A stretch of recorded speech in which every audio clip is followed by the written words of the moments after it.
America ਦੇ ਵਿੱਚੋਂ ਇਹੋ ਜਿਹੀਆਂ ਗੱਲਾਂ ਸੁਣਨ ਨੂੰ ਮਿਲ ਰਹੀਆਂ ਨੇ ਕਿ ਜੇ ਦੁਨੀਆ ਭਰ ਦੇ ਵਿੱਚ ਕਿਸੇ ਥਾਂ ਤੇ ਕਿਸੇ ਈਸਾਈ ਮਤ ਵਾਲੇ ਨਾਲ ਕਿਸੇ ਨੇ ਵਧੀਕੀ ਕੀਤੀ ਹੋਈ, ਅਸੀਂ ਤਾਂ ਜੀ ਹੁਣ ਇੱਥੇ ਵੀਜ਼ਾ ਦੇਣ ਮੌਕੇ ਕਹਿੰਦੇ ਉਹਦਾ ਸੋਸ਼ਲ ਮੀਡੀਆ ਅਕਾਊਂਟ ਆ ਜਿਹੜਾ ਉਹ ਪਹਿਲਾਂ ਦੇਖਿਆ ਕਰਾਂਗੇ 5 ਸਾਲ ਦਾ। ਕਿਤੇ ਇਹ ਬੰਦਾ ਈਸਾਈਆਂ ਦੇ ਖਿਲਾਫ ਤਾਂ ਨਹੀਂ, ਚਾਹੇ ਜੋ ਮਰਜ਼ੀ ਆ, ਪਰ ਅਸੀਂ ਇਹ ਸਮਝਦੇ ਆ ਅਮਰੀਕਾ ਦਾ ਕਹਿਣਾ ਕਿ ਕਿਸੇ ਨਾ ਕਿਸੇ ਥਾਂ ਤੇ ਈਸਾਈਆਂ ਨਾਲ ਵਧੀਕੀ ਹੋ ਰਹੀ।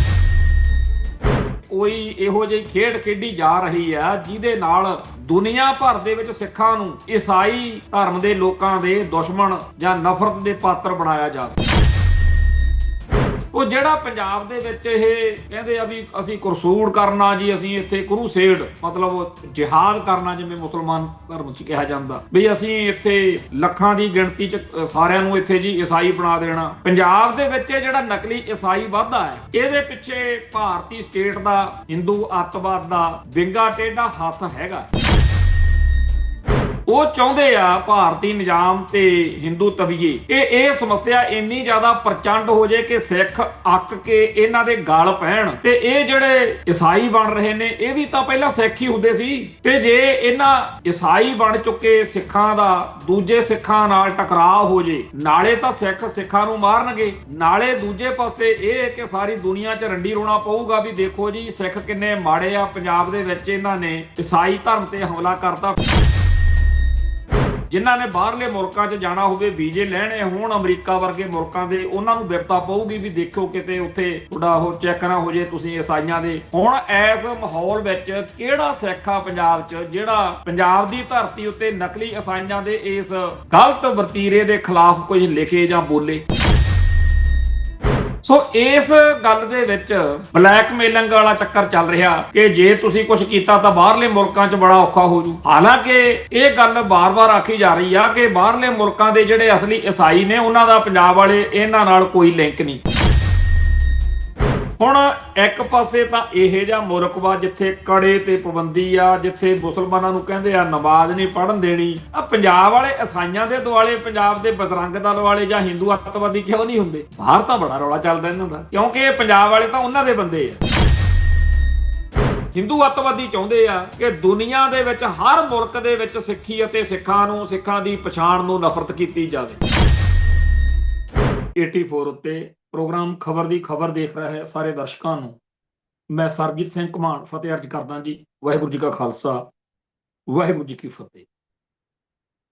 ਜਿਹੜੀਆਂ ਕੌਮਾਂ ਕੋਲ ਆਪਦੇ ਰਾਜ ਭਾਗ ਨੇ, ਅੱਜ ਦੇ ਦੌਰ ਵਿੱਚ ਕਈ ਗੱਲਾਂ 'ਚ ਔਖੀਆਂ ਤਾਂ ਉਹ ਵੀ ਹੋਈਆਂ ਪਈਆਂ ਨੇ, ਤੇ ਸਾਡੇ ਸਿੱਖ ਕੌਮ ਵਰਗੀ ਕੌਮ ਜਿਹਦੇ ਕੋਲੇ ਆਪਦਾ ਘਰ ਨਹੀਂ ਹੈ, ਜਾਂ ਇਉਂ ਕਹਿ ਦਈਏ ਵੀ ਸਾਡੇ ਖਾਲਿਸਤਾਨ ਦੇ ਉੱਤੇ ਭਾਰਤੀ ਨਿਜ਼ਾਮ ਦਾ ਕਬਜ਼ਾ ਕੀਤਾ ਹੋਇਆ, ਤੇ ਸਾਡਾ ਕਿੰਨਾ ਔਖਾ ਹੋ ਸਕਦਾ। ਇਸ ਗੱਲ ਦੇ ਉੱਤੇ ਅੱਜ ਦੇ ਦੌਰ ਵਿੱਚ ਹਰ ਘਟਨਾ, ਹਰ ਗੱਲ ਸਾਨੂੰ ਵਾਰ-ਵਾਰ ਸੁਚੇਤ ਕਰਦੀ ਹੈ।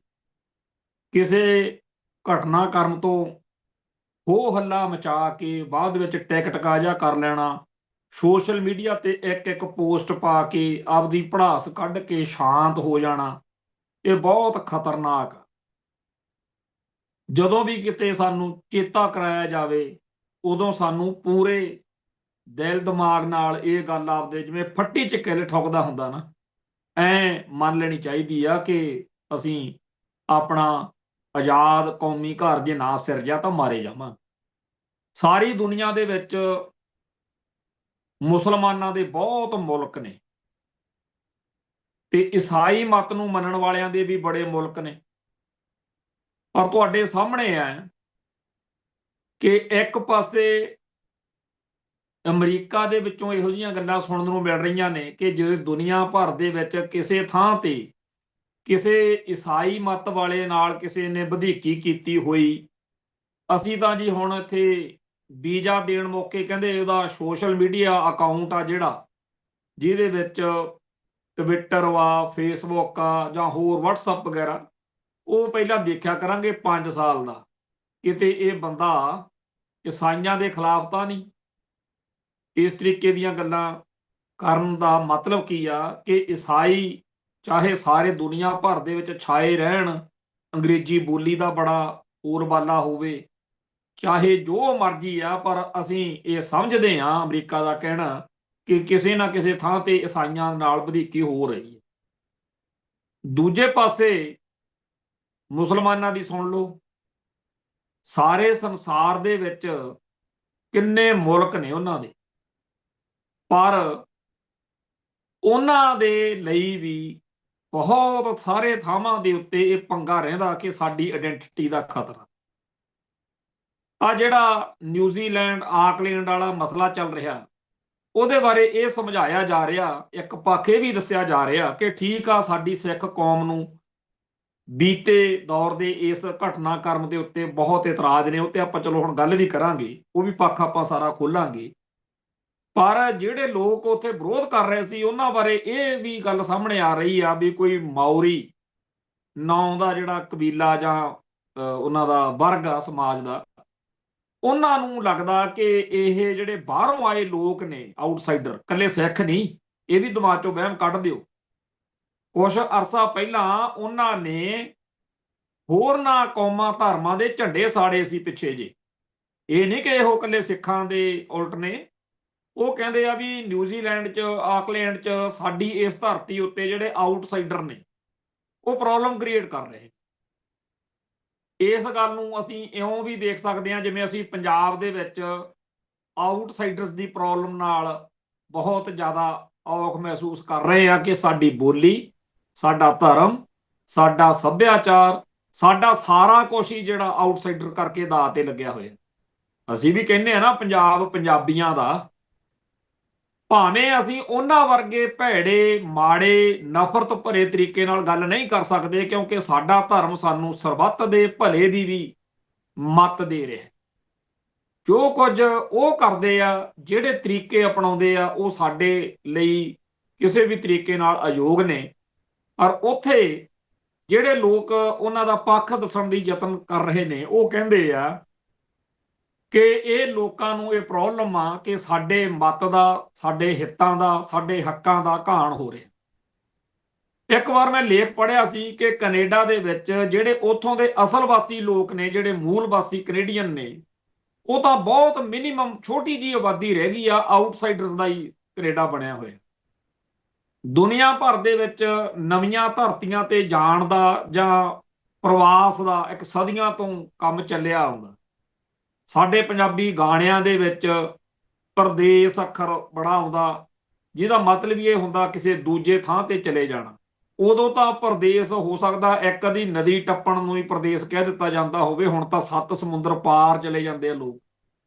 ਤੋਂ ਕੁੱਲ ਮਿਲਾ ਕੇ ਜਿਹੜੀਆਂ ਧਰਤੀਆਂ ਉੱਤੇ ਲੋਕ ਜਾਂਦੇ ਆ ਨਵੇਂ, ਉੱਥੇ ਜਿਹੜਾ ਪਹਿਲਾਂ ਤਾਂ ਲੋੜ ਹੁੰਦੀ ਆ ਹਰ ਸਮਾਜ ਦੀ ਕਿ ਨਵੇਂ ਲੋਕ ਆਉਣ ਸਾਡੀਆਂ ਲੋੜਾਂ ਅਨੁਸਾਰ, ਪਰ ਜਦੋਂ ਕੋਈ ਲੋੜ ਜਿਹੜੀ ਆ ਪੂਰੀ ਹੋਣ ਤੋਂ ਬਾਅਦ ਕੋਈ ਸਮੱਸਿਆ ਬਣ ਜਾਵੇ, ਉਦੋਂ ਬੜਾ ਕੁਝ ਹੁੰਦਾ। ਜੋ ਕੁਝ ਨਿਊਜ਼ੀਲੈਂਡ 'ਚ, ਆਕਲੈਂਡ 'ਚ ਹੋ ਰਿਹਾ, ਉਹਦੇ ਬਾਰੇ ਇੱਥੇ ਸਾਡੇ ਈਸਾਈ, ਜਿਹੜੇ ਪੰਜਾਬ ਦੇ ਨਕਲੀ ਈਸਾਈ, ਜਿਨ੍ਹਾਂ ਦੇ ਬਾਰੇ ਅਸਲੀ ਈਸਾਈਆਂ ਨੇ ਗਿਆਨੀ ਹਰਪ੍ਰੀਤ ਸਿੰਘ ਵੇਲੇ ਅਕਾਲ ਤਖਤ ਸਾਹਿਬ ਤੇ ਆ ਕੇ ਦੱਸਿਆ ਸੀ ਵੀ ਆ ਜਿਹੜੀਆਂ ਭੂਤਾਂ ਭਾਤਾਂ ਵਾਲੇ ਡਰਾਮੇ ਜੇ ਕਰਦੇ ਫਿਰਦੇ ਆ, ਜਿਹੜੇ ਛੂਹ ਛਾਹ ਜੀ ਕਰਕੇ ਬੰਦੇ ਮਾਰ ਸੁੱਟਦੇ ਆ, ਇਹਨਾਂ ਨਾਲ ਸਾਡਾ ਕੋਈ ਤਾਲਕ ਨਹੀਂ, ਇਹ ਪਤਾ ਨਹੀਂ ਕੀ ਕਰਦੇ ਆ। ਤੇ ਅਸੀਂ ਪਹਿਲੇ ਦਿਨ ਤੋਂ ਇਹ ਕਹਿੰਦੇ ਆ ਰਹੇ ਹਾਂ ਕਿ ਇਹ ਭਾਰਤ ਸਰਕਾਰ ਦਾ ਪ੍ਰੋਜੈਕਟ ਵਾ। ਸਚਾਈ ਇਹ ਹੈ ਕਿ ਜਿਹੜਾ ਅਸਲੀ ਈਸਾਈ ਮੱਤ ਵਾ, ਜਿਹਦੇ ਭਾਰਤ ਤੋਂ ਬਾਹਰ ਕਈ ਮੁਲਕਾਂ ਦੇ ਵਿੱਚ ਝੰਡੇ ਝੂਲਦੇ ਆ, ਰਾਜ ਭਾਗ ਆ, ਉਹਨਾਂ ਤੋਂ ਹਿੰਦੂ ਤਬ ਨੂੰ ਬਹੁਤ ਵੱਡੀ ਸਮੱਸਿਆ ਹੈ। ਤੇ ਪਿਛਲੇ ਦੌਰ ਵਿੱਚ ਬਜਰੰਗ ਦਲ, ਵਿਸ਼ਵ ਹਿੰਦੂ ਪ੍ਰੀਸ਼ਦ ਤੇ ਹੋਰ ਹਿੰਦੂ ਕੱਟੜਪੰਥੀਆਂ ਨੇ ਇਹਨਾਂ ਨਾਲ ਬਹੁਤ ਭਾਰੀ ਟੱਕਰ ਲਈ ਰੱਖੀ ਆ, ਹੁਣ ਵੀ ਟਕਰਾਅ ਚੱਲਦਾ। ਜਦੋਂ ਇੱਕ ਰਵਿੰਦਰ ਕੁਮਾਰ ਨਾਂ ਦੇ ਹਿੰਦੂ ਅੱਤਵਾਦੀ ਨੇ ਗ੍ਰਾਮ ਸਟੇਂਜ ਤੇ ਉਹਦੇ ਟੱਬਰ ਨੂੰ ਜਿਉਂਦਿਆਂ ਨੂੰ ਅੱਗ ਲਾ ਕੇ ਸਾੜਿਆ ਸੀ ਤੇ ਸਾਰੀ ਦੁਨੀਆ 'ਚ ਰੌਲਾ ਪਿਆ ਸੀ, ਉਸ ਮੌਕੇ ਇਹ ਚਰਚਾ ਛਿੜ ਪਈ ਕਿ ਦਾਰਾ ਸਿੰਘ ਨਾਂ ਦੇ ਇੱਕ ਬੰਦੇ ਨੇ ਜੀ ਇਹ ਕੰਮ ਕੀਤਾ, ਜਦੋਂ ਕਿ ਉਹ ਹਿੰਦੂ ਅੱਤਵਾਦੀ ਸੀਗਾ। ਪਰ ਬਾਹਰ ਦੁਨੀਆ ਭਰ ਦੇ ਵਿੱਚ ਲੋਕ ਸਮਝਦੇ ਹੁੰਦੇ ਆ ਵੀ ਸਿੰਘ ਜਿਹੜੇ ਹੁੰਦੇ ਆ ਇਹ ਸਿੱਖ ਹੁੰਦੇ ਨੇ। ਤੇ ਉਦੋਂ ਹੀ ਸਾਡਾ ਮੱਥਾ ਠਣਕ ਜਾਣਾ ਚਾਹੀਦਾ ਸੀ ਕਿ ਕੋਈ ਇਹੋ ਜਿਹੀ ਖੇਡ ਖੇਡੀ ਜਾ ਰਹੀ ਆ ਜਿਹਦੇ ਨਾਲ ਦੁਨੀਆ ਭਰ ਦੇ ਵਿੱਚ ਸਿੱਖਾਂ ਨੂੰ ਈਸਾਈ ਧਰਮ ਦੇ ਲੋਕਾਂ ਦੇ ਦੁਸ਼ਮਣ ਜਾਂ ਨਫ਼ਰਤ ਦੇ ਪਾਤਰ ਬਣਾਇਆ ਜਾਵੇ। ਸੋ ਪਹਿਲਾਂ ਤਾਂ ਇਹੋ ਜਿਹੀਆਂ ਕਰਤੂਤਾਂ RSS ਵਾਲੇ ਜਾਂ ਹਿੰਦੂ ਅੱਤਵਾਦੀ ਜਾਂ ਭਾਰਤੀ ਨਿਜ਼ਾਮ ਕਰਦਾ ਰਿਹਾ। ਫਿਰ ਦੂਜਾ ਪੱਖ ਸ਼ੁਰੂ ਹੋ ਗਿਆ ਕਿ ਪੰਜਾਬ ਦੀ ਧਰਤੀ ਉੱਤੇ ਕੁਝ ਉਹਨਾਂ ਨੇ ਲਾਲੇ ਤੇ ਕੁਝ ਹੋਰ ਬੰਦੇ ਆਪਦੇ ਏਜੰਟ ਜਿਹੜੇ ਆ ਉਹ ਖੜੇ ਕੀਤੇ, ਜਿਨ੍ਹਾਂ ਨੇ ਕਿਹਾ ਵੀ ਅਸੀਂ ਈਸਾਈ ਮਤ ਦਾ ਪ੍ਰਚਾਰ ਕਰਦੇ ਆ ਤੇ ਇੱਥੇ ਇੰਨੀ ਵੱਡੀ ਗਿਣਤੀ ਵਿੱਚ ਲੋਕਾਂ ਨੂੰ ਬਰਗਲਾਇਆ ਭੂਤਾਂ ਚੁੜੇਲਾਂ ਦਾ, ਜਾਂ ਕਈ ਹੋਰ ਉਹਨਾਂ ਤੇ ਇਲਜ਼ਾਮ ਲੱਗਦੇ ਆ। ਉਹਨਾਂ ਇਲਜ਼ਾਮਾਂ ਕਰਕੇ ਅਕਸਰ ਹੀ ਕੋਈ ਨਾ ਕੋਈ ਖੱਜਲ ਖੁਆਰੀ, ਕੋਈ ਖੱਲਰ ਜਿਹਾ ਪਿਆ ਹੀ ਰਹਿੰਦਾ ਇੱਥੇ। ਉਹ ਜਿਹੜਾ ਪੰਜਾਬ ਦੇ ਵਿੱਚ ਇਹ ਕਹਿੰਦੇ ਆ ਵੀ ਅਸੀਂ ਕਰਸੂਡ ਕਰਨਾ ਜੀ, ਅਸੀਂ ਇੱਥੇ ਕਰੂਸੇਡ ਮਤਲਬ ਜਿਹਾਦ ਕਰਨਾ, ਜਿਵੇਂ ਮੁਸਲਮਾਨ ਧਰਮ 'ਚ ਕਿਹਾ ਜਾਂਦਾ ਵੀ ਅਸੀਂ ਇੱਥੇ ਲੱਖਾਂ ਦੀ ਗਿਣਤੀ 'ਚ ਸਾਰਿਆਂ ਨੂੰ ਇੱਥੇ ਜੀ ਈਸਾਈ ਬਣਾ ਦੇਣਾ। ਤੇ ਉਹਦੇ ਬਾਰੇ ਸਾਡੇ ਪੇਂਡੂ ਭਾਈਚਾਰੇ ਵਿੱਚ ਬਹੁਤ ਸਾਰੇ ਥਾਵਾਂ ਤੇ ਟਕਰਾਅ ਹੁੰਦੇ ਆ, ਸੋਸ਼ਲ ਮੀਡੀਆ ਤੇ ਵੀਡੀਓਜ਼ ਪੈਂਦੀਆਂ ਨੇ। ਪੰਜਾਬ ਦੇ ਵਿੱਚ ਇਹ ਜਿਹੜਾ ਨਕਲੀ ਈਸਾਈ ਵਾਧਾ ਹੈ, ਇਹਦੇ ਪਿੱਛੇ ਭਾਰਤੀ ਸਟੇਟ ਦਾ ਹਿੰਦੂ ਅੱਤਵਾਦ ਦਾ ਵਿੰਗਾ ਟੇਢਾ ਹੱਥ ਹੈਗਾ। ਉਹ ਚਾਹੁੰਦੇ ਆ ਭਾਰਤੀ ਨਿਜ਼ਾਮ ਤੇ ਹਿੰਦੂ ਤਵੀਏ ਕਿ ਇਹ ਸਮੱਸਿਆ ਇੰਨੀ ਜ਼ਿਆਦਾ ਪ੍ਰਚੰਡ ਹੋ ਜੇ ਕਿ ਸਿੱਖ ਅੱਕ ਕੇ ਇਹਨਾਂ ਦੇ ਗਲ ਪੈਣ, ਤੇ ਇਹ ਜਿਹੜੇ ਈਸਾਈ ਬਣ ਰਹੇ ਨੇ ਇਹ ਵੀ ਤਾਂ ਪਹਿਲਾਂ ਸਿੱਖ ਹੀ ਹੁੰਦੇ ਸੀ। ਤੇ ਜੇ ਇਹਨਾਂ ਈਸਾਈ ਬਣ ਚੁੱਕੇ ਸਿੱਖਾਂ ਦਾ ਦੂਜੇ ਸਿੱਖਾਂ ਨਾਲ ਟਕਰਾਅ ਹੋ ਜੇ, ਨਾਲੇ ਤਾਂ ਸਿੱਖ ਸਿੱਖਾਂ ਨੂੰ ਮਾਰਨਗੇ, ਨਾਲੇ ਦੂਜੇ ਪਾਸੇ ਇਹ ਕਿ ਸਾਰੀ ਦੁਨੀਆ 'ਚ ਰੰਡੀ ਰੋਣਾ ਪਊਗਾ ਵੀ ਦੇਖੋ ਜੀ ਸਿੱਖ ਕਿੰਨੇ ਮਾੜੇ ਆ, ਪੰਜਾਬ ਦੇ ਵਿੱਚ ਇਹਨਾਂ ਨੇ ਈਸਾਈ ਧਰਮ ਤੇ ਹਮਲਾ ਕਰਤਾ। ਫਿਰ ਜਿਹੜੀ ਗੱਲ ਆਪਾਂ ਪਹਿਲਾਂ ਕਹਿ ਕੇ ਹਟੇ ਆ, ਜਿਨ੍ਹਾਂ ਨੇ ਬਾਹਰਲੇ ਮੁਲਕਾਂ 'ਚ ਜਾਣਾ ਹੋਵੇ, ਵੀਜ਼ੇ ਲੈਣੇ ਹੋਣ ਅਮਰੀਕਾ ਵਰਗੇ ਮੁਲਕਾਂ ਦੇ, ਉਹਨਾਂ ਨੂੰ ਬਿਪਤਾ ਪਊਗੀ ਵੀ ਦੇਖੋ ਕਿਤੇ ਉੱਥੇ ਤੁਹਾਡਾ ਉਹ ਚੈੱਕ ਨਾ ਹੋ ਜੇ ਤੁਸੀਂ ਈਸਾਈਆਂ ਦੇ। ਹੁਣ ਇਸ ਮਾਹੌਲ ਵਿੱਚ ਕਿਹੜਾ ਸਿੱਖ ਆ ਪੰਜਾਬ 'ਚ ਜਿਹੜਾ ਪੰਜਾਬ ਦੀ ਧਰਤੀ ਉੱਤੇ ਨਕਲੀ ਈਸਾਈਆਂ ਦੇ ਇਸ ਗਲਤ ਵਰਤੀਰੇ ਦੇ ਖਿਲਾਫ ਕੁਝ ਲਿਖੇ ਜਾਂ ਬੋਲੇ? ਸੋ ਇਸ ਗੱਲ ਦੇ ਵਿੱਚ ਬਲੈਕਮੇਲਿੰਗ ਵਾਲਾ ਚੱਕਰ ਚੱਲ ਰਿਹਾ ਕਿ ਜੇ ਤੁਸੀਂ ਕੁਝ ਕੀਤਾ ਤਾਂ ਬਾਹਰਲੇ ਮੁਲਕਾਂ 'ਚ ਬੜਾ ਔਖਾ ਹੋ ਜੂ। ਹਾਲਾਂਕਿ ਇਹ ਗੱਲ ਬਾਰ-ਬਾਰ ਆਖੀ ਜਾ ਰਹੀ ਆ ਕਿ ਬਾਹਰਲੇ ਮੁਲਕਾਂ ਦੇ ਜਿਹੜੇ ਅਸਲੀ ਈਸਾਈ ਨੇ ਉਹਨਾਂ ਦਾ ਪੰਜਾਬ ਵਾਲੇ ਇਹਨਾਂ ਨਾਲ ਕੋਈ ਲਿੰਕ ਨਹੀਂ। ਪਰ ਆ ਜਿਹੜਾ ਕੁਝ ਵਾਪਰਿਆ ਆਕਲੈਂਡ 'ਚ, ਨਿਊਜ਼ੀਲੈਂਡ 'ਚ, ਉਦੋਂ ਬਾਅਦ ਵਿੱਚ ਇੱਥੇ ਹਿੰਦੂ ਤਵੀਆਂ ਦੀ, ਹਿੰਦੂ ਅੱਤਵਾਦੀਆਂ ਦੀ ਤੇ ਨਕਲੀ ਈਸਾਈਆਂ ਦੀ ਬੋਲੀ ਇੱਕੋ ਜੀ ਆ। ਪੂਰੀ ਨਫ਼ਰਤ ਨਾਲ ਪੂਰਾ ਚਾਅ ਚੜਿਆ ਪਿਆ ਵੀ ਜਾਣੀ ਕਿ ਜੇ ਉਹਨਾਂ ਦਾ ਵੱਸ ਚੱਲੇ ਸੜਕਾਂ ਦੇ ਉੱਤੇ ਡੀਜੇ ਲਾ ਕੇ ਭੰਗੜੇ ਪਾਉਣ ਕਿ ਦੇਖੋ ਸਿੱਖਾਂ ਦੇ ਕਿਵੇਂ ਉੱਥੇ ਵਿਰੋਧ ਵਿੱਚ ਆਹ ਪ੍ਰੋਗਰਾਮ ਹੋਇਆ ਜੀ, ਇਹ ਨਗਰ ਕੀਰਤਨ ਲੈ ਕੇ ਜਾ ਰਹੇ ਸੀ ਤੇ ਗਾਂਹ ਵਾਲਿਆਂ ਨੇ ਰੋਕ ਲਏ। ਸੋਸ਼ਲ ਮੀਡੀਆ ਉੱਤੇ ਪੂਰਾ ਨਫ਼ਰਤ ਗਲਛੀ ਜਾ ਰਹੀ ਆ ਕਿ ਬਹੁਤ ਵਧੀਆ ਹੋਇਆ।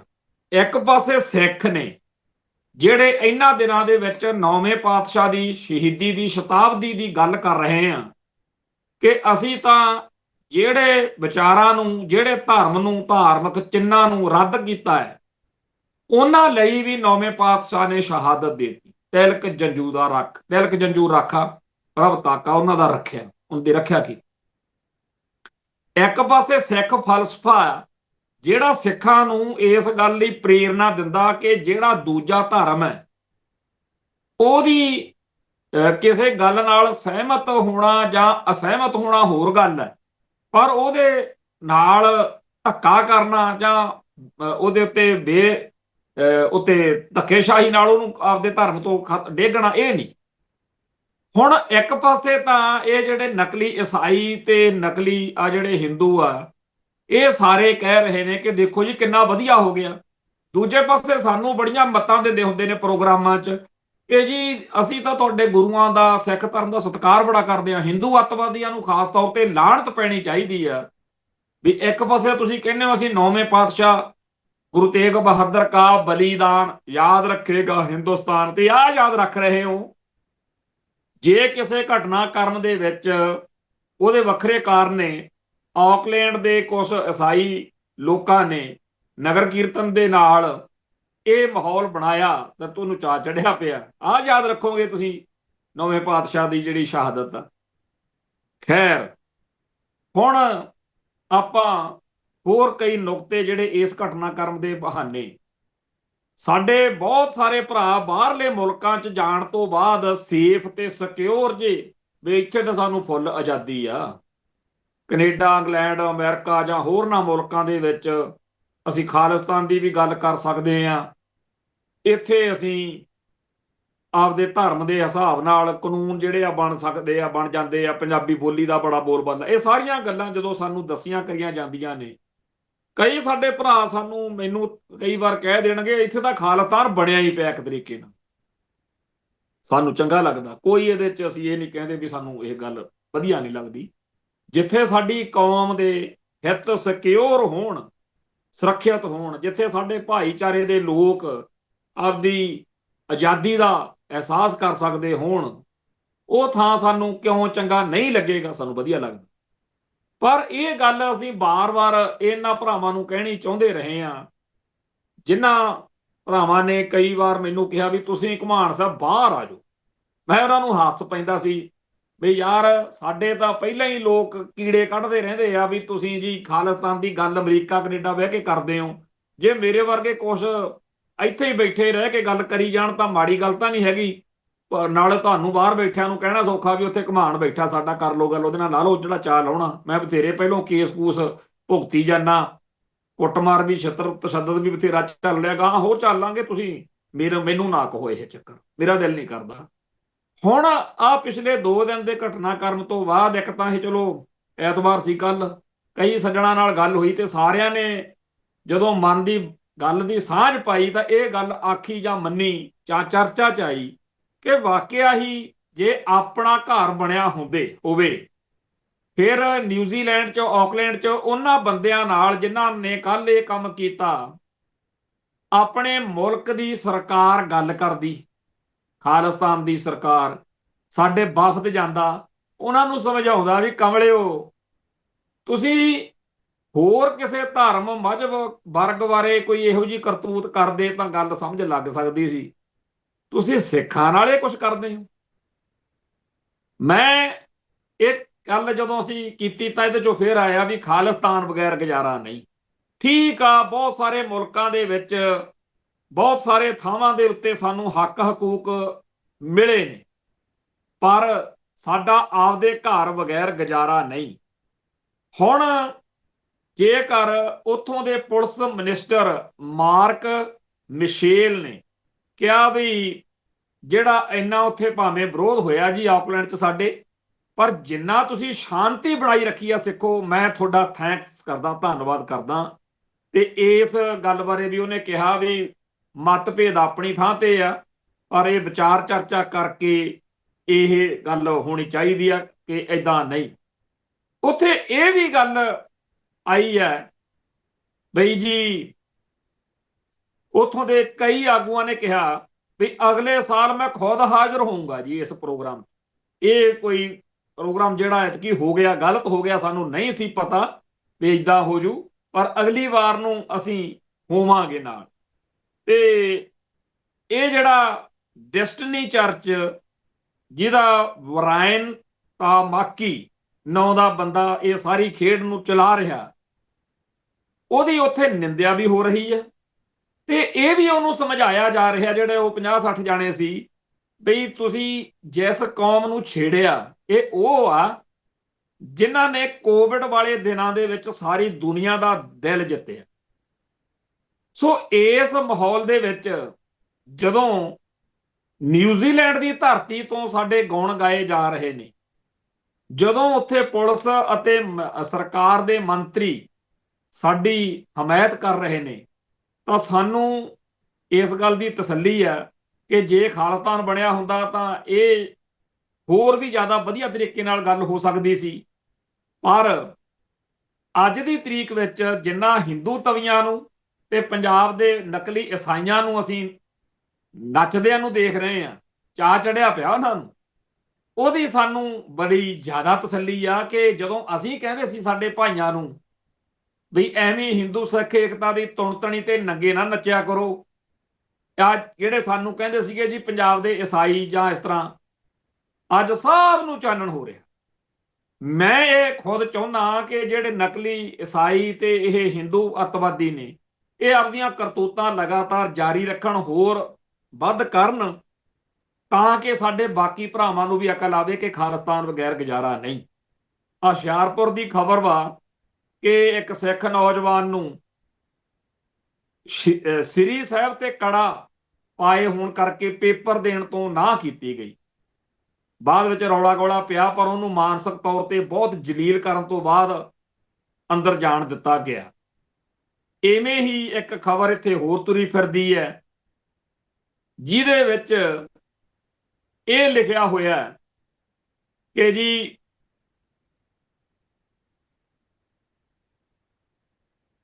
ਜਿਹੜਾ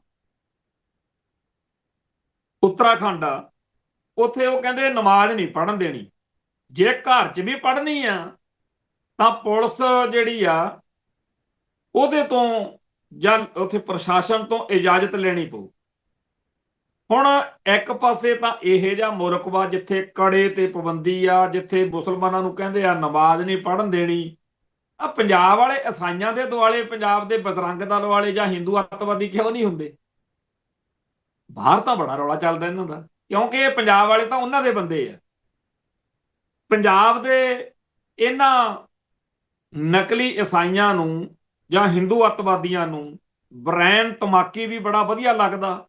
ਇੱਕ ਮੁਸਲਮਾਨ ਸੀ ਪਾਕਿਸਤਾਨ ਦੇ ਵਿੱਚ, ਖਾਦਮ ਰਿਜ਼ਵੀ ਵੀ ਉਹਨਾਂ ਨੂੰ ਬੜਾ ਵਧੀਆ ਲੱਗਦਾ, ਕਿਉਂਕਿ ਉਹ ਸਿੱਖਾਂ ਨੂੰ ਗਾਲਾਂ ਕੱਢਦਾ ਸੀ। KPS ਗਿੱਲ ਵੀ ਬੜਾ ਵਧੀਆ ਲੱਗਦਾ ਸੀ। ਜਿਹੜੇ ਜਿਹੜੇ ਬੰਦੇ ਦੀਆਂ ਕਰਤੂਤਾਂ ਤੋਂ ਸਿੱਖ ਦੁਖੀ ਹੋਣ, ਚਾਹੇ ਉਹ ਤਮਾਕੀ ਆ, ਚਾਹੇ ਰਿਜ਼ਵੀ ਆ, ਚਾਹੇ ਗਿੱਲ ਆ, ਚਾਹੇ ਬੇਅੰਤਾ ਬੁੱਚੜ ਆ, ਹਿੰਦੂ ਅੱਤਵਾਦੀ ਤੇ ਆ ਪੰਜਾਬ ਵਾਲੇ ਨਕਲੀ ਈਸਾਈ ਜਿਹੜੇ ਆ, ਉਹਨਾਂ ਦੇ ਗੁਣ ਗਾਉਂਦੇ ਹੁੰਦੇ। ਤੇ ਇਸ ਮਾਹੌਲ ਦੇ ਵਿੱਚ ਜਦੋਂ ਅਸੀਂ ਸਮਝਾਉਣ ਬੈਠੀਏ ਕਿ ਭਾਈ ਆਪਦੇ ਘਰ ਬਗੈਰ ਗੁਜ਼ਾਰਾ ਨਹੀਂ, ਤੇ ਜਦੋਂ ਕੋਈ ਸਾਡੀ ਨਹੀਂ ਸੁਣਦਾ ਤਾਂ ਸਾਨੂੰ ਲੱਗਦਾ ਕਿ ਇਹ ਸਾਡਾ ਕੰਮ, ਇਹ ਸਾਡੀ ਡਿਊਟੀ ਇਹਨਾਂ ਹਿੰਦੂ ਅੱਤਵਾਦੀਆਂ ਨੇ ਲੈ ਲਈ ਆ, ਇਹ ਸਮਝਾਉਣਗੇ।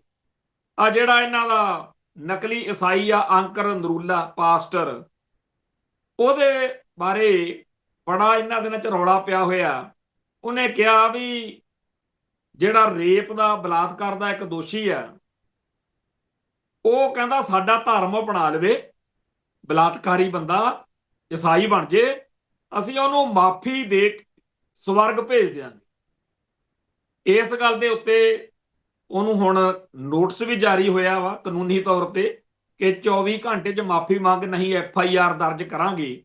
ਮਤਲਬ ਜਿਹੜੇ ਪਾਪੀ, ਜਿਹੜੇ ਬੁੱਚੜ, ਕਤਲਾਂ ਦੇ, ਬਲਾਤਕਾਰਾਂ ਦੇ ਤੇ ਹੋਰ ਕਰਤੂਤਾਂ ਵਾਲੇ ਨੇ, ਉਹਨਾਂ ਨੂੰ ਅੰਕਰ ਨਰੂਲਾ ਵਾ ਇਹ ਕਹਿੰਦਾ ਜੀ ਤੁਸੀਂ ਬਸ ਈਸਾਈ ਬਣ ਜਾਓ, ਅਸੀਂ ਤੁਹਾਡੇ ਜਿਹੜੇ ਆ ਮਾਫ ਕਰ ਦਿਆਂਗੇ, ਜਿਹੜਾ ਤੁਹਾਨੂੰ ਸਵਰਗ ਉੱਪਰ ਦਾ ਕਰ ਦਿਆਂਗੇ।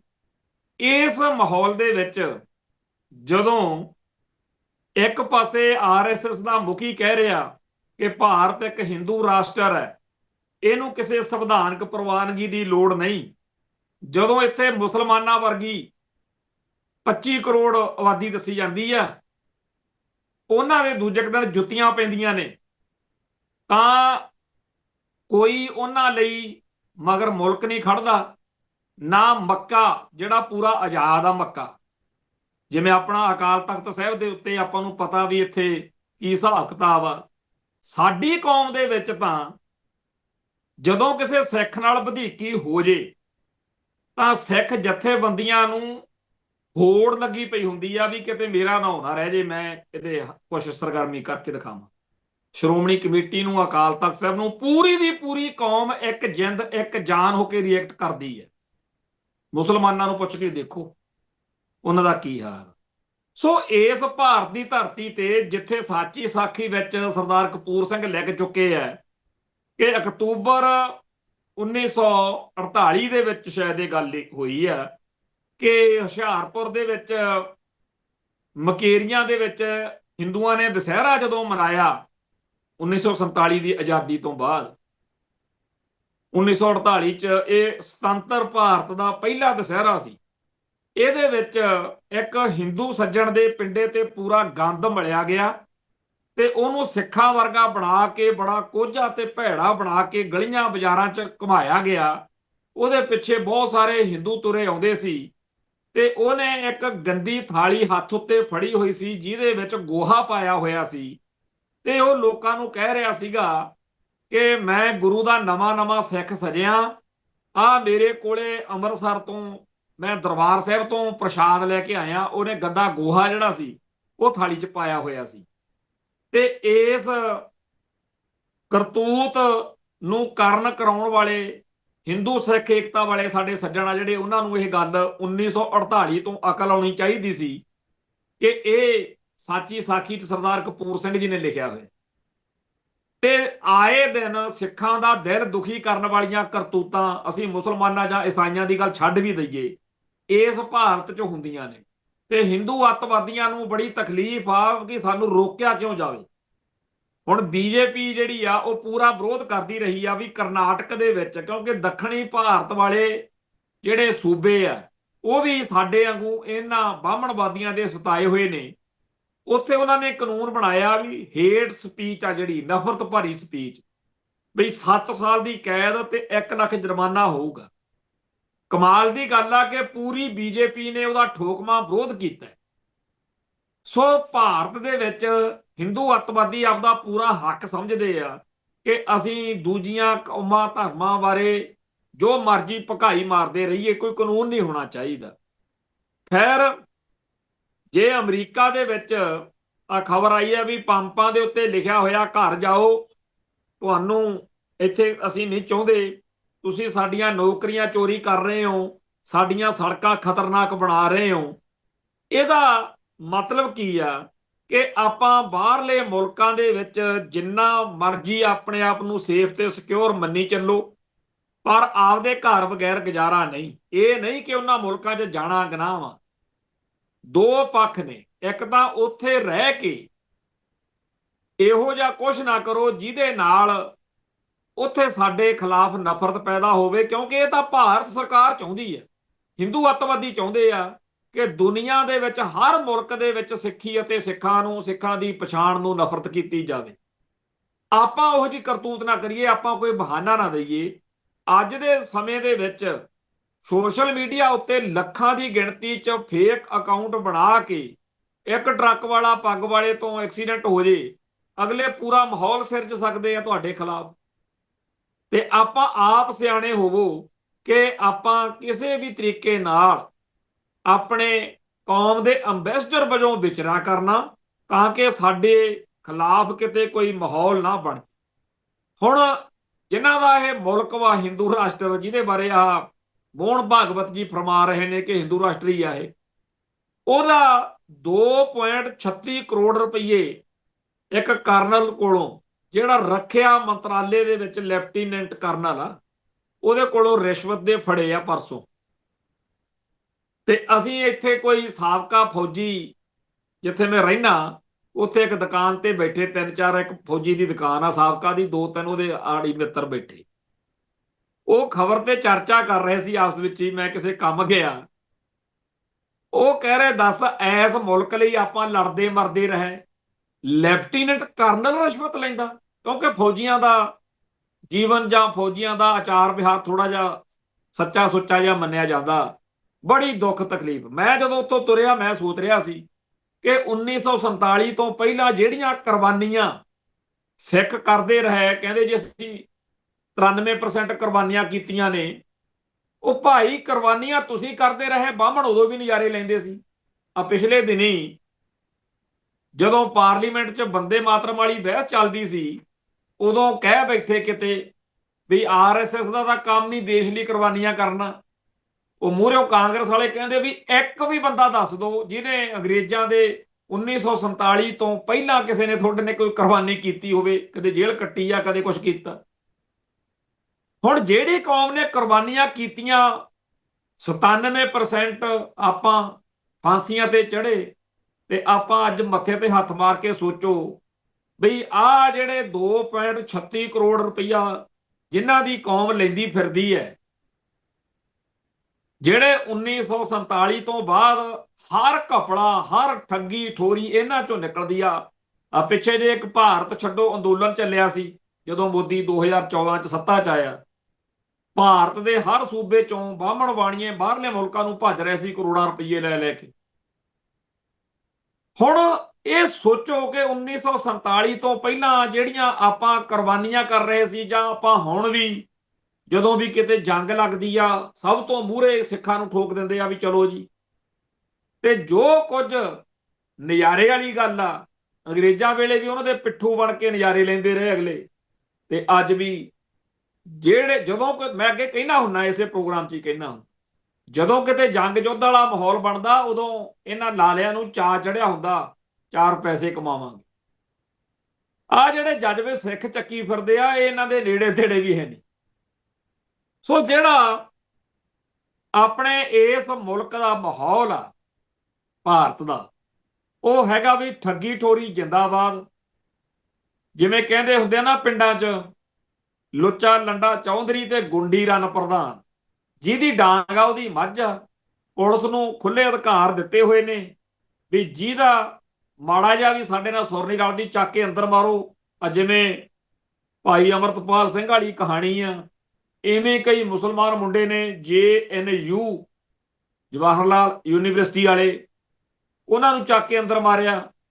ਸੋ ਇਸ ਮਾਹੌਲ ਦੇ ਵਿੱਚ ਜਦੋਂ ਜਿਹਦੀ ਡਾਂਗ ਆ ਤੇ ਉਹਦੀ ਮੱਝ ਆ, ਇਸ ਮਾਹੌਲ ਦੇ ਵਿੱਚ ਆਪਾਂ ਸੋਚੋ ਕਿ ਇਸ ਮੁਲਕ ਨੂੰ ਆਜ਼ਾਦ ਕਰਵਾ ਕੇ ਜਾਂ ਆਜ਼ਾਦ ਕਰਾਉਣ ਤੋਂ ਬਾਅਦ ਇੱਥੇ ਆਪਾਂ ਕੀ ਖੱਟਿਆ। ਤੇ ਜੇ ਬਾਹਰਲੇ ਮੁਲਕਾਂ ਦਾ ਹਾਲ ਦੇਖੋ, ਉੱਥੇ ਵੀ ਆਪਾਂ ਨੂੰ ਨਿਤ ਅਕਲ ਦਿੱਤੀ ਜਾ ਰਹੀ ਹੈ। ਸ਼ੁਕਰ ਕਰਿਆ ਕਰੋ।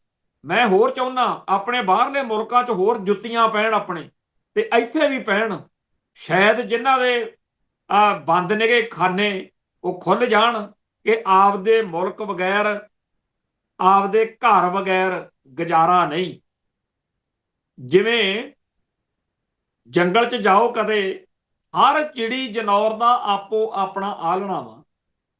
ਕਦੇ ਪਿੰਡਾਂ 'ਚ ਸਾਡੇ ਮੱਝਾਂ ਰੱਖੀਆਂ ਹੁੰਦੀਆਂ ਸੀ, ਜਦੋਂ ਦੁਪਹਿਰੋਂ 2-2:30 ਵਜੇ ਬਾਹਰੋਂ ਦਰਖਤਾਂ ਦੇ ਛਾਵਿਓਂ ਜਿਹੜੀਆਂ ਸਾਡੇ ਖੁਰਲੀਆਂ ਸੀ ਉੱਥੇ ਪੱਠੇ ਪਾ ਕੇ ਉਹਨਾਂ ਨੂੰ ਛੱਡ ਦੇਣਾ ਮੱਝਾਂ ਨੂੰ, ਉੱਥੋਂ ਸੰਗਲ ਖੋਲ ਕੇ ਕਿੱਲਿਆਂ ਤੋਂ। ਮੱਝਾਂ ਨੇ 5-6 ਨੇ, ਗਾਵਾਂ ਨੇ ਭੱਜਣਾ ਜਿੱਥੇ ਉਹਨਾਂ ਨੂੰ ਪੱਠੇ ਪਾਏ ਹੁੰਦੇ ਸੀ ਖੁਰਲੀਆਂ ਨੂੰ। ਹਰੇਕ ਡੰਗਰ ਆਪੋ ਆਪਦੇ ਕੀਲੇ ਤੇ ਆ ਕੇ ਖੜਦਾ ਸੀ। ਜਿਹੜਾ ਆਪਾਂ ਮੁਹਾਵਰਾ ਵਰਤਦੇ ਆ ਨਾ ਵੀ ਕੱਟਾ ਕੀਲੇ ਦੇ ਜ਼ੋਰ ਤੇ ਤਾਂਗੜਦਾ, ਉਹ ਡੰਗਰ ਨੂੰ ਆਪਾਂ ਕਹਿੰਦੇ ਡੰਗਰ ਜਿਹਾ। ਡੰਗਰਾਂ ਨੂੰ ਵੀ ਪਤਾ, ਡੰਗਰਾਂ ਨੂੰ ਵੀ ਪਤਾ ਵੀ ਮੇਰਾ ਕੀਲਾ, ਮੇਰਾ ਅੱਡਾ ਆ, ਇਹਦੇ ਸਿਰ ਤੇ ਆ ਮੈਂ। ਤੇ ਆਪਣੀ ਕੌਮ ਕਹਿੰਦੀ ਆ, ਕਈ ਜਿਹੜੇ ਵਿਚਾਰੇ ਬਾਹਲੇ ਭੋਲੇ ਆ, ਨਹੀਂ ਜੀ ਇਹ ਤੋਂ ਐ ਨਹੀਂ ਭਾਈ, ਆਪਦਾ ਮੁਲਕ ਆਪਦੀ ਗੱਲ ਤੋਂ ਬਗੈਰ ਗੁਜ਼ਾਰਾ ਨਹੀਂ ਹੋਣਾ। ਜਿੰਨਾ ਟਾਈਮ ਆਪਾਂ ਇਹ ਪਾਠ ਨਹੀਂ ਪੜਾਂਗੇ ਉਹਨਾਂ ਟਾਈਮ ਜੁੱਤੀਆਂ ਪੈਣਗੀਆਂ।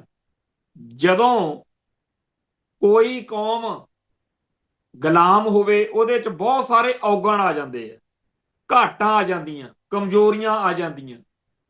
ਤੇ ਜਿਹੜੀਆਂ ਘਾਟਾਂ ਤੇ ਕਮਜ਼ੋਰੀਆਂ ਹੁੰਦੀਆਂ ਨੇ ਉਹਨਾਂ ਦੀ ਬਾਤ ਪਾ ਕੇ ਕਦੇ ਕਿਸੇ ਕੌਮ ਨੂੰ ਇਹ ਨਹੀਂ ਕਿਹਾ ਜਾਂਦਾ ਹੈਗਾ ਵੀ ਪਹਿਲਾਂ ਤੁਸੀਂ ਆਹ ਤਾਂ ਠੀਕ ਕਰ ਲਓ। ਸਾਡੀ ਕੌਮ ਨੂੰ ਇੱਕ ਇਹ ਪਾਠ ਪੜਾਇਆ ਜਾਂਦਾ, ਗੱਲਾਂ ਤੁਸੀਂ ਖਾਲਿਸਤਾਨ ਦੀਆਂ ਕਰਦੇ ਹੋ, ਇੱਕ ਗੁਰਦੁਆਰੇ ਦਾ ਪ੍ਰਬੰਧ ਤਾਂ ਚੰਗੇ ਤਰੀਕੇ ਨਾਲ ਚਲਾ ਨਹੀਂ ਸਕਦੇ। ਗੁਰਦੁਆਰੇ ਦਾ ਤਾਂ ਕੀ ਜੀ, ਜੇ ਅਸੀਂ ਗੁਲਾਮੀ ਤੋਂ ਮੁਕਤ ਨਾ ਹੋਏ ਅਸੀਂ ਤਾਂ ਆਪਦੇ ਘਰ ਦਾ ਮਾਹੌਲ ਵੀ ਠੀਕ ਨਹੀਂ ਰੱਖ ਸਕਾਂਗੇ। ਕਿਉਂਕਿ ਗੁਲਾਮ ਕੌਮ ਤੋਂ ਸਾਰਾ ਕੁਝ ਖੋਹ ਲਿਆ ਜਾਂਦਾ। ਸਾਡੇ ਗੁਰਦੁਆਰਿਆਂ 'ਚ, ਗੁਰਦੁਆਰੇ ਦੇ ਪ੍ਰਬੰਧ 'ਚ, ਸਾਡੇ ਪਿੰਡਾਂ 'ਚ, ਪਿੰਡ ਦੇ ਪ੍ਰਬੰਧ 'ਚ, ਸਮਾਜ ਵਿੱਚ ਬ੍ਰਾਹਮਣਵਾਦੀ ਨਫ਼ਰਤ, ਜ਼ਹਿਰ, ਗੜਬੜ ਸਭ ਕੁਝ ਆ ਰਿਹਾ। ਪਹਿਲਾਂ ਤਾਂ ਅਗਲੇ ਉਹ ਸਾਰਾ ਕੁਝ ਅੰਦਰ ਤੁਹਾਡੇ ਇੰਜੈਕਟ ਕਰਦੇ ਆ। ਜਦੋਂ ਉਹ ਵਾਇਰਸ ਜਿਹੜਾ ਸਾਡੀ ਖੇਡ ਖਰਾਬ ਕਰ ਦਿੰਦਾ, ਫਿਰ ਉਹ ਕਹਿੰਦੇ ਆ ਕਿ ਤੁਹਾਡਾ ਤਾਂ ਜੀ ਕੰਮ ਖਰਾਬ ਹੋਇਆ ਹੋਇਆ, ਤੁਸੀਂ ਆਜ਼ਾਦ ਕਿਵੇਂ ਹੋ ਕੇ। ਭਾਈ ਜੇਕਰ ਸਾਡੀ ਕੌਮ ਸਿੱਖੀ ਤੋਂ ਟੁੱਟੀ ਹੋਈ ਹੈ, ਜੇ ਸਾਡੀ ਕੌਮ 'ਚ ਸਿੱਖ ਫਲਸਫੇ ਤੋਂ, ਸਿੱਖ ਇਤਿਹਾਸ ਤੋਂ ਦੂਰੀ ਹੈ, ਇਸ ਕਰਕੇ ਆ ਕਿਉਂਕਿ ਅਸੀਂ ਗੁਲਾਮ ਆ।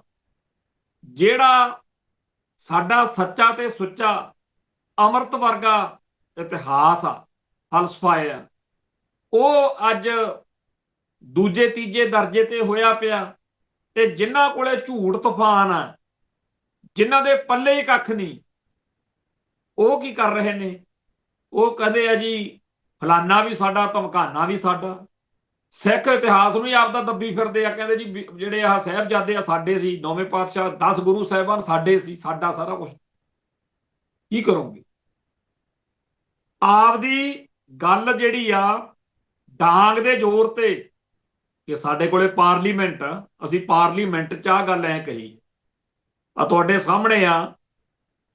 ਗਾਂਧੀ ਜਿਹੜਾ ਸੀ, ਮਹਾਤਮਾ ਗਾਂਧੀ, ਚਲੋ ਆਪਣੇ ਤਾਂ ਉਹ ਵਿਚਾਰਾ ਖਿਲਾਫ ਹੀ ਚੱਲਿਆ ਸਿੱਖਾਂ ਦੇ। ਕਾਂਗਰਸ ਵਾਲਿਆਂ ਨੇ ਉਹਦੇ ਨਾਂ ਤੇ ਆਹ ਸਕੀਮ ਜੀ ਬਣਾਈ ਸੀ, ਮਨਰੇਗਾ। ਤੇ ਮਨਰੇਗਾ ਸਕੀਮ ਪਹਿਲੇ ਦਿਨ ਤੋਂ ਹੀ ਆਰਐਸਐਸ ਨੂੰ, ਬ੍ਰਾਹਮਣਵਾਦ ਨੂੰ ਬੜੀ ਚੁਭਦੀ ਸੀ। ਕਿਉਂ ਚੁਭਦੀ ਸੀ?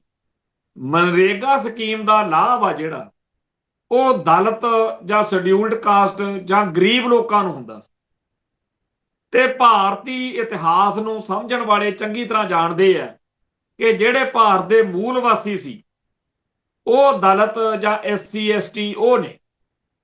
ਉਹਨਾਂ ਨੂੰ ਆਰਥਿਕ ਪੱਖੋਂ ਮਜ਼ਬੂਤ ਕਰਨਾ ਜਾਂ ਉਹਨਾਂ ਦੇ ਘਰਾਂ 'ਚ ਖੁਸ਼ੀਆਂ ਹੋਣੀਆਂ, ਇਹ ਉਸ ਬ੍ਰਾਹਮਣਵਾਦ ਨੂੰ ਕਦੇ ਮਨਜ਼ੂਰ ਨਹੀਂ, ਜਿਹੜਾ ਬ੍ਰਾਹਮਣਵਾਦ ਜਾਤ ਵਰਣ ਦੀ ਵੰਡ ਕਰਕੇ ਉਹਦੇ ਉੱਤੇ ਲੋਕਾਂ ਤੇ ਜ਼ੁਲਮ ਕਰਨ ਦਾ ਆਪਦਾ ਹੱਕ ਸਮਝੀ ਫਿਰਦਾ। ਸੋ ਉਹਨਾਂ ਨੇ ਇਹ ਸਕੀਮ ਨੂੰ ਖਤਮ ਕਰਨ ਦੇ ਲਈ ਬੜੀ ਇੱਕ ਲੰਬੀ ਚੌੜੀ ਖੇਡ ਖੇਡੀ, ਜਿਹਦੇ 'ਚ ਉਹਦਾ ਨਾਂ ਵੀ ਬਦਲਤਾ।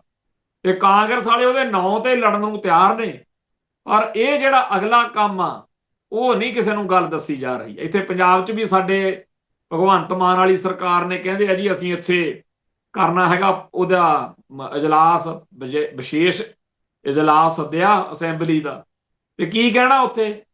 ਇਹਦਾ ਜੀ ਨਾਂ ਗਲਤ ਬਦਲਤਾ, ਫਲਾਨਾ ਕਰਤਾ। ਜਿਹੜੇ ਇਸ ਨਵੀਂ ਸਕੀਮ ਦੇ ਅਸਲੀ ਪ੍ਰਭਾਵਿਤ ਪੀੜਤ ਲੋਕ ਬਣਨਗੇ, ਉਹਨਾਂ ਦੀ ਕੋਈ ਗੱਲ ਨਹੀਂ ਹੋਣੀ। ਸਿਆਸਤ ਵਾ, ਪਿਓਰ ਸਿਆਸਤ।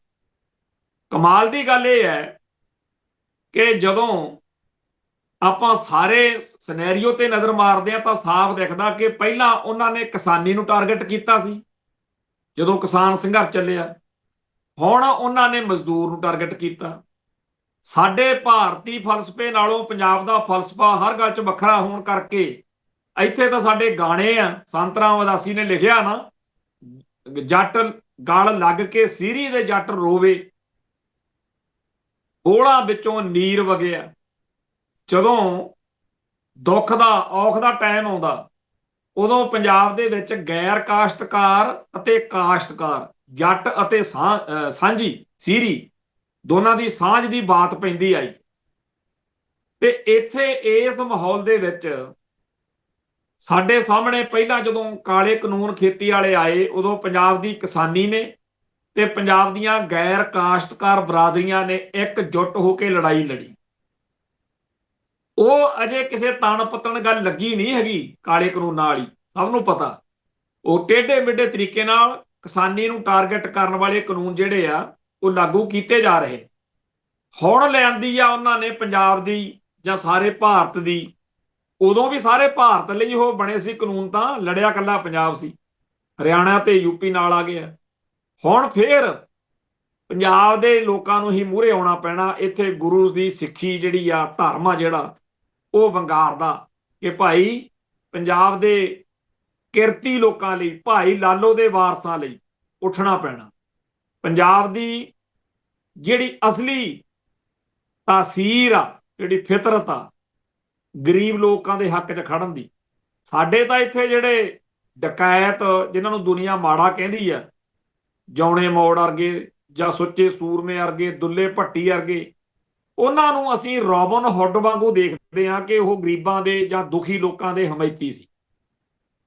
ਸੋ ਇਸ ਧਰਤੀ ਨੂੰ, ਪੰਜਾਬ ਦੀ ਨੂੰ, ਇੱਕ ਬਖਸ਼ਾ ਕਿ ਧੱਕੇ ਦੇ ਖਿਲਾਫ ਲੜਨਾ। ਸੋ ਜਿਵੇਂ ਕਾਲੇ ਕਾਨੂੰਨਾਂ ਦੇ ਖਿਲਾਫ ਪੰਜਾਬ ਲੜਿਆ ਖੇਤੀ ਵਾਲਿਆਂ ਦੇ, ਹੁਣ ਜਿਹੜਾ ਨਰੇਗਾ ਜਿਹਾ ਆ ਰਿਹਾ, ਇਸ ਕਾਨੂੰਨ ਖਿਲਾਫ ਵੀ ਲੜਨਾ ਪੈਣਾ। ਸੋ ਸਾਡੀ ਲੜਾਈ ਜਿਹੜੀ ਆ ਉਹ ਹਰ ਫਰੰਟ ਤੇ ਹੋਣੀ ਹੈ। ਅਸੀਂ ਪਾਰਲੀਮੈਂਟ 'ਚ ਵੀ ਜਾਈਏ ਇਹ ਦਿਖਾਉਣ ਲਈ ਕਿ ਲੋਕੋ ਇਹਦਾ ਕੋਈ ਫਾਇਦਾ ਨਹੀਂ, ਅਸੈਂਬਲੀ 'ਚ ਆਈਏ ਇਹ ਦੱਸਣ ਲਈ ਦੁਨੀਆ ਭਰ ਨੂੰ ਕਿ ਐਵੇਂ ਇਹ ਛੁਣਛੁਣਾਈ ਆ ਵੀ MLA MP ਜਾਂ ਮੁੱਖ ਮੰਤਰੀ ਬਣ ਕੇ ਕੁਛ ਸੌਰ ਜਾਈਦਾ। ਇਹ ਦੱਸਣ ਲਈ ਸਰਕਾਰੀ ਨੌਕਰੀਆਂ ਕਰੋ, ਕਿ ਇਹ ਸਰਕਾਰੀ ਮੁਲਾਜ਼ਮ ਬਣ ਕੇ ਆਪਦੀ ਕੌਮ ਦਾ ਘਾਣ ਕਰਨਾ ਪੈਂਦਾ, ਹੋਰ ਕੁਝ ਨਹੀਂ ਹੈਗਾ। ਹਰ ਥਾਂ ਦੇ ਉੱਤੇ ਆਪਦੀ ਕੌਮ ਦੇ ਹੱਕ ਜਿਹੜੇ ਆ, ਕੌਮ ਦੀ ਗੱਲ ਆ, ਉਹਨੂੰ ਤਰਜੀਹ ਦੇਣੀ ਬਣਦੀ। ਸਾਡੇ ਭਾਈਚਾਰੇ ਨੂੰ ਕੋਈ ਫੀਲਡ ਖਾਲੀ ਨਹੀਂ ਛੱਡਣਾ ਚਾਹੀਦਾ। ਇਵੇਂ ਹੀ ਆਪਾਂ ਖਾਲਿਸਤਾਨ ਦੀ ਗੱਲ ਵੀ ਕਰੀਏ, ਪਰ ਜਿਵੇਂ ਖੇਤੀ ਵਾਲੇ ਕਾਲੇ ਕਾਨੂੰਨਾਂ ਦਾ ਵਿਰੋਧ ਕੀਤਾ, ਉਵੇਂ ਆ ਜਿਹੜੇ ਨਵੀਂ ਸਕੀਮ ਆਈ ਆ ਨਰੇਗਾ ਵਾਲੀ, ਇਹਦਾ ਵੀ ਵਿਰੋਧ ਕਰੀਏ, ਤਾਂ ਕਿ ਸਾਰੇ ਭਾਰਤ ਦੇ ਦੁਖੀ ਤੇ ਪੀੜਤ ਲੋਕ, ਉਦੋਂ ਵੀ ਸਾਰੇ ਭਾਰਤ ਦੇ ਕਿਸਾਨਾਂ ਨੇ ਪੰਜਾਬ ਵੱਲ ਦੇਖਣਾ ਸ਼ੁਰੂ ਕੀਤਾ ਹੋਇਆ ਸੀ। ਜਦੋਂ ਪੰਜਾਬ ਉੱਠਿਆ, ਉਹਨਾਂ ਨੇ ਸਾਥ ਦਿੱਤਾ।